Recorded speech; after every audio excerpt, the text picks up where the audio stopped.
First of all thank you for the new roots team. Starting మస్తు భయపడ్డా. అంటే plantation అంటే ఎట్లుంటుంది అనుకున్నా, అంటే బ్లడ్ వెళ్తుంది, నాకు చాలా అపోహలు ఉన్నాయి.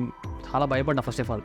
ఇక్కడికి వచ్చిన తర్వాత ఫస్ట్ ఆఫ్ ఆల్ టీమ్ అనేది చాలా అటాక్ చేస్తారు. ఏంటంటే వాళ్ళు నీకు పాజిటివ్స్ ఏంటి, నెగిటివ్స్ ఏంటి ముందే బ్రీఫ్గా క్లియర్గా ఎక్స్ప్లెయిన్ చేస్తారు. దాని తర్వాత ఎట్లుంటుంది అంటే ఎక్స్ప్లెయిన్ చేసిన తర్వాత నెక్స్ట్ ప్రొసీజర్కి వెళ్ళే ముందుకు వాళ్ళు నీకు చాలా క్లియర్గా చెప్తారు. అంటే ఇట్లుంటుంది ప్లాంటేషన్ అంటే దాని మీద నీకు ఎక్స్ప్లెనేషన్ ఇస్తారు. ఎక్స్ప్లెనేషన్ ఇచ్చిన తర్వాత నెక్స్ట్ నువ్వు ప్లాంటేషన్కి వెళ్ళిన తర్వాత రిజల్ట్ మాత్రం సూపర్ ఉంటుంది. నేను చాలా క్లినిక్స్ జరిగిన, కానీ బెటర్ అంటే నా సజెషన్ ఏంటంటే న్యూ రూట్స్ ఖచ్చితంగా రండి, చేసుకోండి. ఇక మరి రిజల్ట్ మీరే చూస్తారు. అంతే, చెప్పనీకి ఉండదు. రిజల్ట్ ఖచ్చితంగా మీరే చూస్తారు, అది మీరే చెప్తారు. అంతే. Thank you.